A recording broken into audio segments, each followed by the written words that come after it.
Tere! Tervist ja tere teile kõik auväärsed meie miljonid vaatajad. No nii, täna tegin siis sellise triki, et kutsusin Jätsu sealt metsade ja laante vahelt välja ja käisime poes. Tema tegi sellise triki. Tegelikult oli pilt täpselt selline, et mina naudin reedet. Päike paistab, linnud laulavad. Just hakkasin grilliga välja minema ja siis kõlab telefon. Helistab Priit, mis teed? No, mis ma ikka teen? Loomulikult lähme välja grillima. Läheme poodi. Ma küsin, miks peaks poodi minema? No, aga siis näitan. Läksime poodi, jõudsime lihaleti äärde ja mida Priit näitas mulle? Hakkliha. Kodune hakkliha. Just. Palju maksis? Tasuta anti? Seda anti täitsa tasuta, jah, 19,90. 19,90 ja kusjuures üle riigi. Selveris ja Prismas ja ETK poodides, Maximarketid ja... Sõbrad, pea ees poodi hakkliha ostma. Grillime hakkliha! Õige. Tegelikult väga õige, loomulikult. Eriti praegusel ajal, eks ole? Just, aga kuna veel väljas väikene hangeken on, mis ei sega loomulikult grillimist, siis me täna siiski oleme siin seespool. Ja lisaks hakklihale mina haarasin poest kaasa veel erinevaid aedvilju. Siin on siis juursellerit, siis külmutatud maisi ja hernest, tsukiini, paprika ja porgand ja loomulikult sibulat ja küüslauku. Ja mida ma valmistan, on selline vana hea karjuse pirukas või iiri pirukas, mis oleks õige mõelda? Võro pirukas. No, iiri moodi. Just nimelt, aga mida teed sina? Mina teen see, et mõtlesin, et see, mida saab nagu grilli peal teha.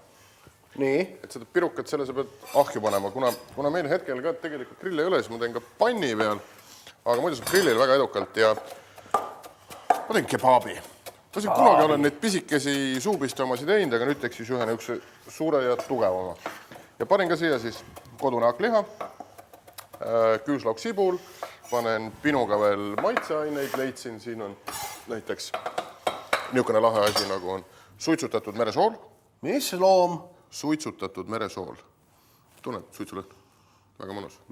Väga hea. Ise suitsutasid? Ei, see on siin väga head koostööpartnerid. Selge. Hakkliha kõrvalt letist saate suitsutatud meresoola. Jah. Ja panen siia veel ka vürtsikat tomatikastet, ehk siis nagu tabaskolaadne või midagi sellist. Ja siis mätsin ta, kuna tegu siis segu hakklihaga, mis peaks nagu päris hästi nagu kokku hakkama. Ja ümber varda ja serveerin selle asja siis ka rohelise salati, grillitud, praetud kartulitega ja peale siis panen veel paprika, ingveri, murulaugu, niisuguse žülenni. Küll tuleb hea. Tuleb. Nüüd me vähemalt teame, kas Priidu juured on Türgis. Sealt ka pikk müts. Pardakserefe. Pliidi juurde... Kõigepealt tahab potti siis sibul ja küüslauk. Siin oli siis üks selline väiksem sibul ja paar küüslaugu küünt. Ma lasen nad kergelt jälle klaasjaks. Ja siis panen siia juurde koduse hakkliha. Praan ka selle kergelt läbi. Ja siis lähevad juurde aedviljad. Ja siis kuus väiksemaks ja hautan, no ütleme niimoodi, 20-30 minutit, et ta on niimoodi mõnusalt vaikselt küpseks. Loomulikult on see karjuse pirukas on selline vana ja traditsiooniline toit, et esimesed kokaraamatud kirjutasid juba 18. sajandi lõpus sellest roast. Ja siis sündis ta loomulikult niimoodi, et sinna toidu sisse pandi kõik sellised toorained, mis on kodus üle jäid. Tegelikult jah, algupärased retseptid näevadki ette niimoodi, et hakkliha pannakse koos aedviljadega, pannakse ahju ja mida madalam temperatuur ja pikem aeg. 2-3 tundi küpsetamist, seda mahlasem ja mõnusam jääb see roog pärast. Aga nüüd ma panen need juurviljad siia sisse küpsemisjärjekorras, porgand, seller, pärast tsukiini, paprika ja siis roheline hernes ja mais ning hautan selle läbi, maitsestame, paneme vormi, kartulipüree peale ja otse ahju.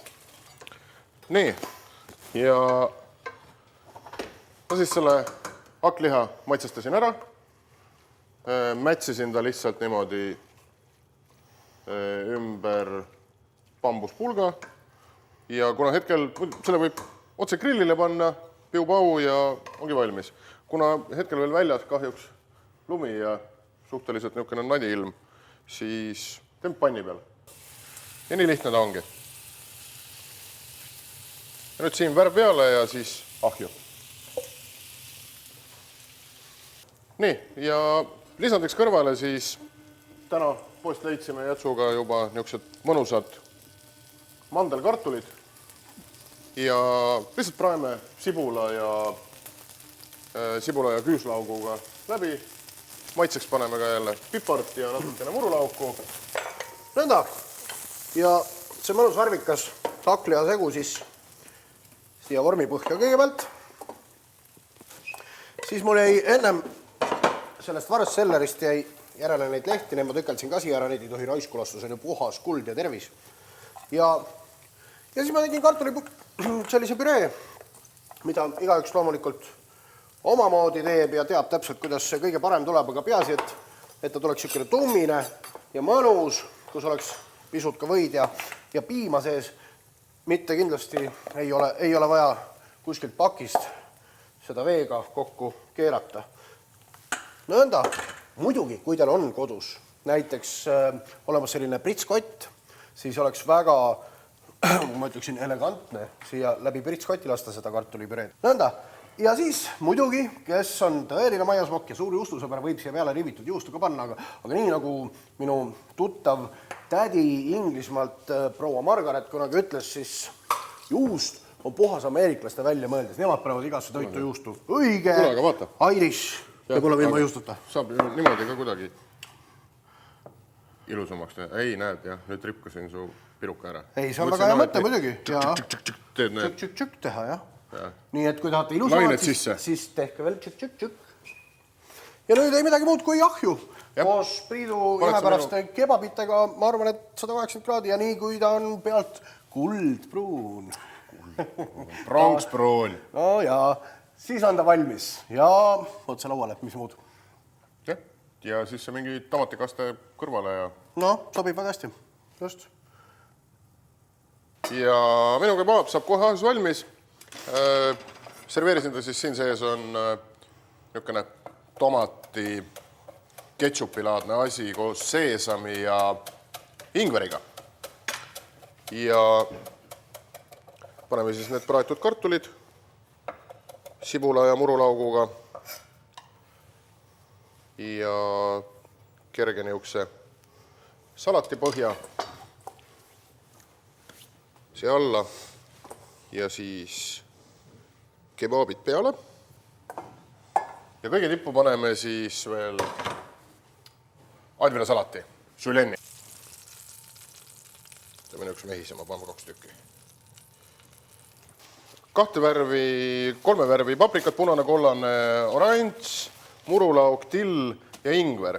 Kõik lõigatud hästi peenekeseks ribaks ja panin külma vette ja külmkappi.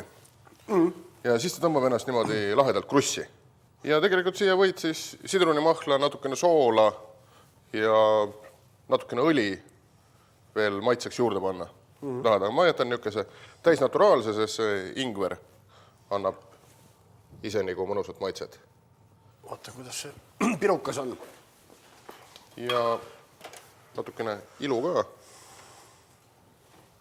Suitsus soola. Ja sinu pirukas? Ma arvan, et tegelikult ta võiks juba serveerimiseks olla valmis natukene, ehk ta tahaks veel olla, et võib-olla see mõnus niisugune kuldpruun kiht oleks igal pool, aga pisut peterselli või murulauku siia peale, miks mitte ka peterselli, jah. Ja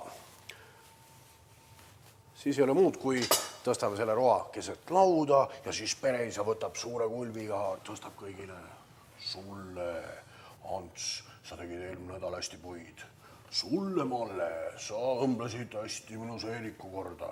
Ja sulle... Sinu seeliku või? No, kus sa tead, mis on? Seeliku või?